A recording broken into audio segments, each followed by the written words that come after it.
हुस्न परी तुम जाने जाना, सौंदर्य साबुन निर्मा. काय बोलून राहिले तुम्ही? तुझी तारीफ करून राहिलो. आज कशी काय तारीफ सुरू आहे? कुठून सुरू आहे निघला? बोलत नाही म्हणून असं थोडी आहे का तारीफ नाही करत. बिनफालतूची तारीफ तर कधी करत नाही. काही नाही काही मकसद आहे. कायचा मकसद राहीन? तारीफ केली तर ते आवडत नाही का? तू अजूनही ते नाही काय ॲडव्हर्टाईज ते संतूर मॉम तशी दिसतं तू. हे सगळं तुमच्या लवकर लक्षात आलं. आपण जर दोघंजण जात असेल ना तर कोणी रस्त्यानं मला ताई म्हणते आणि तुम्हाला काका म्हणते. असाच तर फरक ओळखू येते. आहेच मी संतूर मॉम. वडला नारायण गाढवाचे पाय धरले. काय बोलले? थोडेसे जोरात बोला ना. काही समजलं पण नाही. काही नाही बोललो. तुला आठवते का माझी एक कुसुम मावस बहीण होती, सांगितलं होतं का मी तुला कधी? काय झालं मग तुमच्या मावस बहिणीचं? हाय नाही ना आता? तिची पोरगी होती लता. तिचं लग्नात आठवते का तू? आपण गेलो होतो लग्नाला तिच्या. हो गेलं होतं ना. मग काय झालं? ती तर नवऱ्याच्या घरून पळून आली. 2-3 वर्ष झाली एकटीच तर राहते म्हणते. ते पळून आली का काय झाली तुला थोडी माहीत आहे. कोणाच्या विषयी असं अपशब्द नाही बोला. तिले नवरा खूप मारझोड करे म्हणते दारू पिऊन. मग कशी राहीन ते? पण त्याचं काय? करायचं काय आहे तुम्हाला? आता काहून आठवण आली? तुला माहिती आहे का, त्या शांता वहिनीच्या बहिणीले ते एक पोरगा आलं तर पाहिले, बुडोबाचा पुतणे. हो माहीत आहे ना. पण खूप बारीक आहे म्हणते ते पोरगं. आणि शांता काकूची बहीण तर पाहिली किती लठ्ठ होती. तर काय पसंत करण तिला? कोण पसंत केलं ना कोण नाही ते नाही माहीत, पण ते काही जमलं नाही त्याचं. मग अशी दुकानात बुडोबा आलता. तो सांगे महादेव भाऊले तोंड दाखवायची लाज येऊन गेली म्हणे. मग पुतण्यानं तिथं खूप सोंग केलं म्हणे. खूप सुंदर आहे पोरगी, मग शिकलेली नाही पाहिजे. तर असं मग पुतणे आहे म्हणे.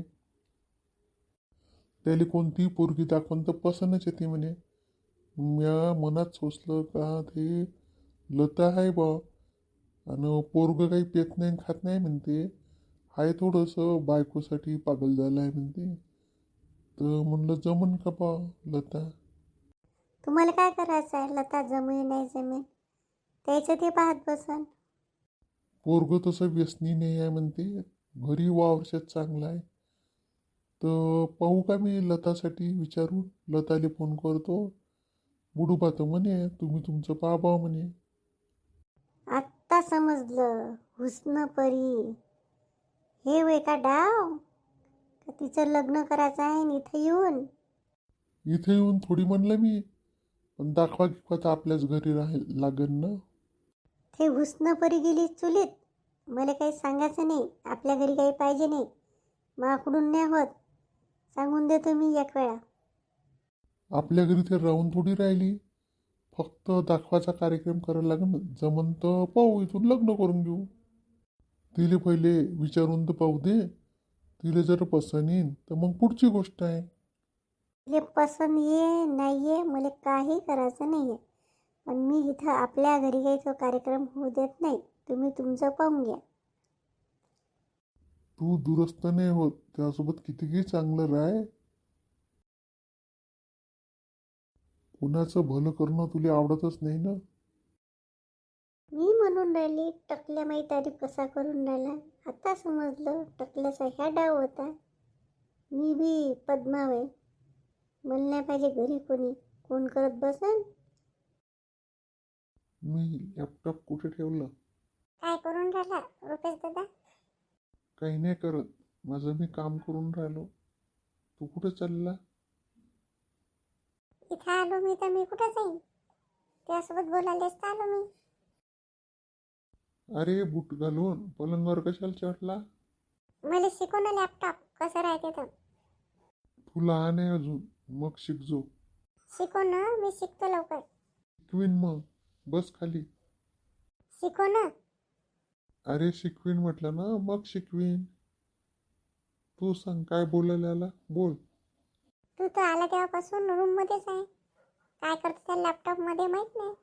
चल ना आपण काकाच्या घरी जाऊ, नाही तर तिकडे कुठं फिरायला जाऊ. थोड्या वेळानं जाऊ. आई पाहिजे ह्या लॅपटॉपने पाहू देत.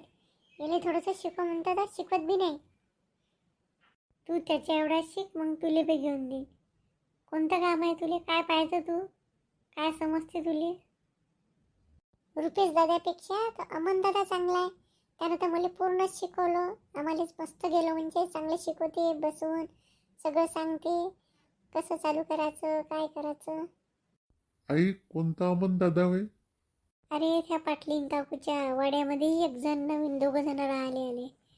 त्याचं नाव आहे अमन साक्षी. तर ते ऑनलाईनच नोकरी करते. तर त्याचं असं नाही ना, पाहिलं हे जाते चांगलं आहे ते पोरगं अमन. ह्या जाती तिथं कधी खेळा घ्यायला तर शिकवलं असन. त्याला ऑनलाईन नाही म्हणत, त्याला वर्क फ्रॉम होम म्हणते. हो तेच घरी लॅपटॉप घेऊन बसते आणि त्याच्यात करते नोकरी. त्या अमनजवळ 2-3 जाऊन बसते. याच्यासोबत चांगलं पटते त्याचं. पोराबाळासारखाच खेळते याच्यासोबत. शिकवलं असन मग यायले. तो दादा तरी चांगला आहे. काही बी शिकव म्हणलं तर शिकवते. आणि आम्हाला ते लॅपटॉपवर काही बी दाखवते, कार्टून गिरटून. आणि ह्या तर हात बी नाही लावू देऊन राहिला. लावू बी नको देऊ राहिले हात. इचक वाचक करून ठेव ना, सगळं बिघडून ठेव. झालं असन तेव्हा काम तर तू बी ठेवून दे आणि चला जेवायला. या सुनीता वहिनी, काय पाहिजे? आज तुम्ही आहे का दुकानात? हो मी आहे. ते आंघोळ करायला गेले. थांब म्हणे तू. तुम्ही 2-3 दिवसात कमजोर दिसून राहिल्यात. कमजोर नाही, मी डायटिंग करते. तुम्हाला कोणती गरज आहे? चांगल्याच आहे तुम्ही. कारण की माझी ब्युटी अशीच राहू म्हणून. तशा तुम्ही बरे आहे. ये बस सुनीता थोडा वेळ, मग जाजो. नाही मला कपडे धुवायचे आहे. साबण झाली खतम, म्हणून मी साबणीली आली. आता मला समजलं, दिन्यानं सांगितलं का तुला दुकानात चांगला माल भरला आहे, किराणा बी ठेवला आहे, म्हणून आली मी. हो आणखीन माल भरायचा आहे ना, म्हणूनच ते मी दुकानात आली. मला नाही व्हायचं. तुम्हाला एक गोष्ट सांगू का? मला ना हे काल रात्री संतूर मॉम म्हणून म्हणत होते. खरंच मी इतकी सुंदर दिसते का? दिसतस ना तू सुंदर. वाटतच नाही का तुला पोरगी असेल म्हणून एवढी मोठी. तू ना एक काळा दोरा बांधून घ्यायचा पायाने. बरोबर बोलल्या सुनीता वहिनी, तुम्ही बरोबर बोलल्या. खरंच आहे तुमचं. खूप चळकुकडे लोक आहे नाही तर. चाल दे बाई पटकन साबण. हो आणतो मी.